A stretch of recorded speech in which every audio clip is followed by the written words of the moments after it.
What is going on, and welcome back to Power Washing Secrets. Today we're actually going to be covering how we soft wash a building.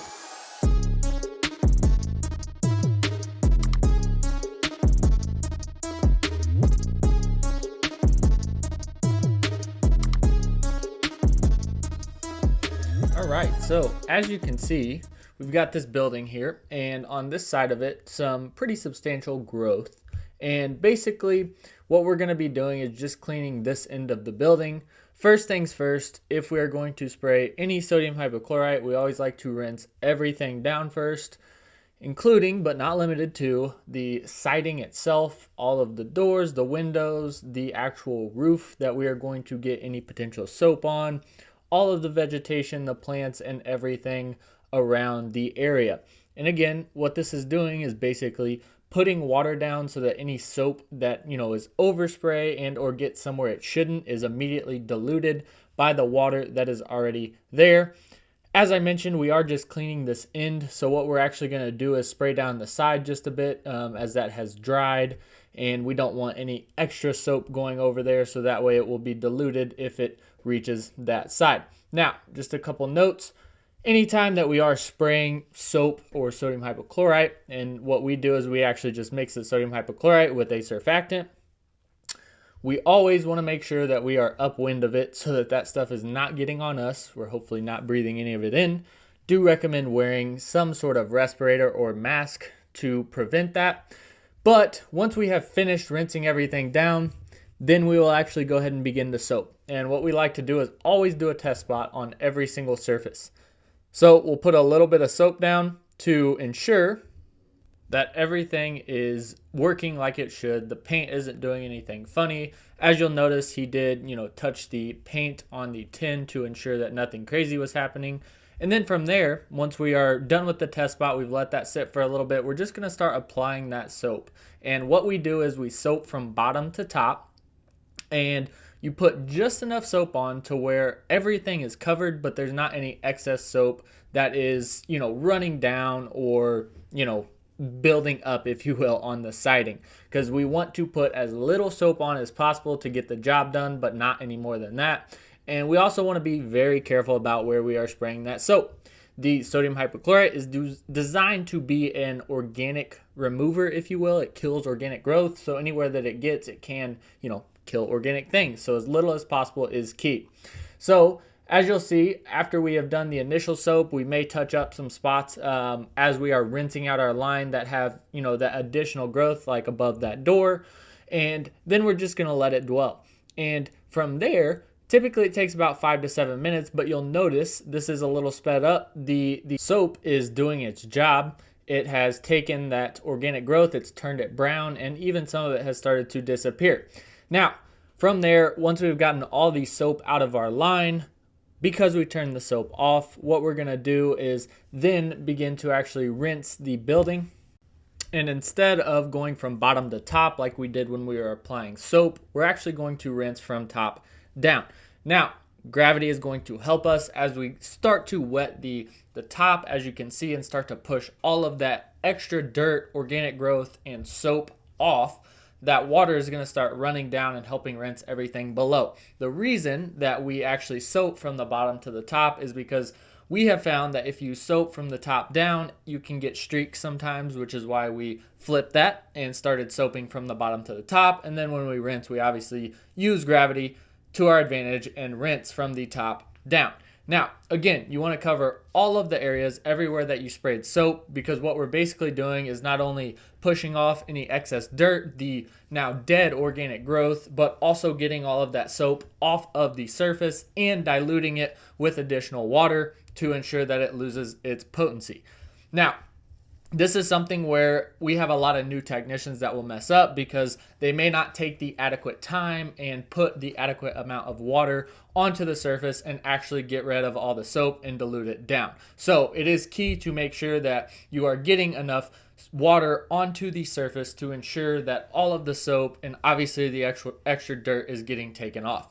Now, as you can see, we've got a second story tip here. While this building is not very tall, just a little visual of how that second story tip, you can reach a little bit higher.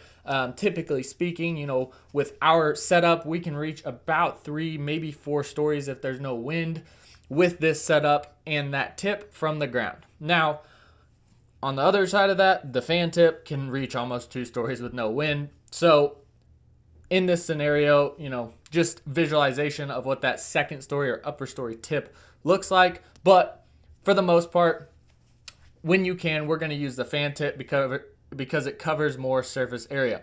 Another key spot to mention here is the windows. If you do not adequately rinse around the windows and the window frames, there could be soap that streaks on those windows, leaving white streaks that are a pain to get off. So you do want to make sure that you rinse very well around windows to ensure that all of the soap is taken off. Now, once we have rinsed everything, as you can see, all of the organic growth, dirt, and soap has been taken off of the building. It is still wet, obviously, but it is now clean. So we just walked through how to actually clean the siding. Now, we did that with an AR pump that is a gas-powered soft wash specific pump. But if you are newer or just starting, that can be a fairly expensive setup. So what we want to talk about now is how you can actually do this same exact cleaning process using a pressure washer, a downstream injector, and a jrod. So what we're going to do is walk you through each of those things. Pictured here is a pressure washer, obviously. And this one specifically is 3.5 gallons a minute, 4,000 PSI. This is an extra one that we use sometimes if needed and for certain things. But long story short, when you are choosing a pressure washer, especially if you're just starting out, you can get something that is from, call it a big box store like a Home Depot or a Lowe's for, under $1,000 that is in that 3 to 5 gallon a minute range. That is what you are looking for, typically speaking, more gallons per minute to actually soft wash, because when we are soft washing, we care more about the volume of water that we are actually applying to the surface over the actual pressure that is coming out of the washer. Now, granted, the higher the water volume with a pressure washer typically increases the PSI most of the time. I'm not an engine expert, but just from looking at different pressure washers, that's what I've seen. So now let's go ahead and take a look at the other pieces of this and how it actually works to set up a downstream injector and a jrod so that you can soft wash with a pressure washer. As you can see, we've got the pressure hose connected to the pump on the pressure washer, which then runs to a wand that has the jrod attached to it. Now, we'll come back in a minute and go over that jrod, but for now, let's look at where the downstream injector is actually put into play. So what we're going to do is remove the pressure hose from the pump and put in this downstream injector. So this is the downstream injector. Very simple concept. In the middle there, where that barb is actually inside of the hose, there's a small spring with a ball that uses the Venturi effect to either open the spring or close the spring and allow soap and or chemical to be pulled into that small hose there or not.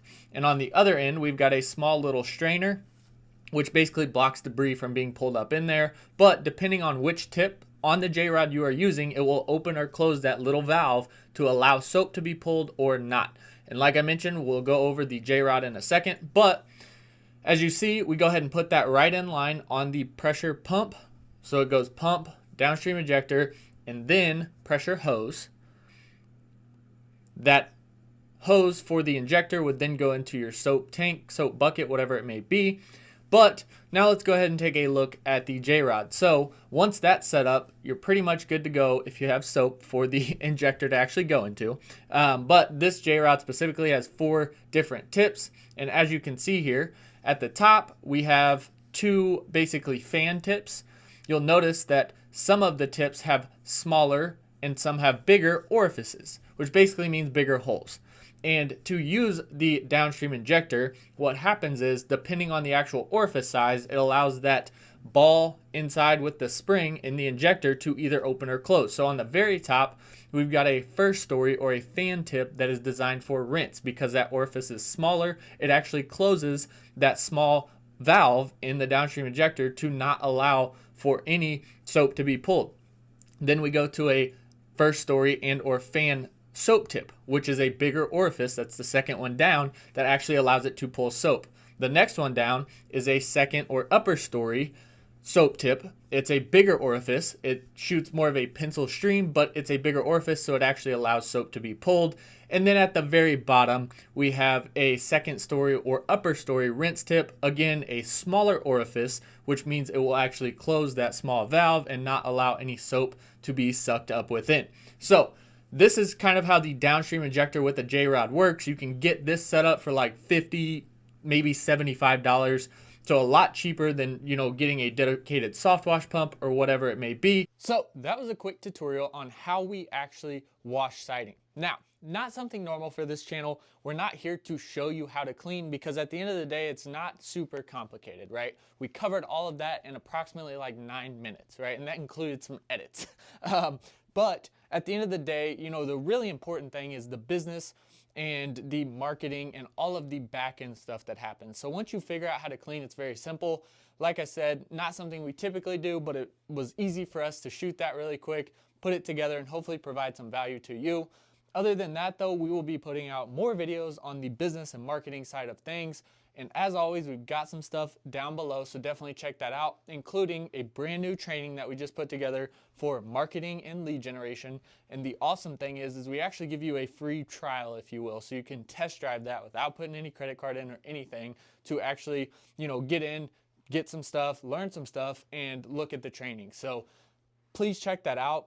We created that to help you, so definitely do that. But other than that, please subscribe, because again, we'll be dropping more videos. So see you in the next one.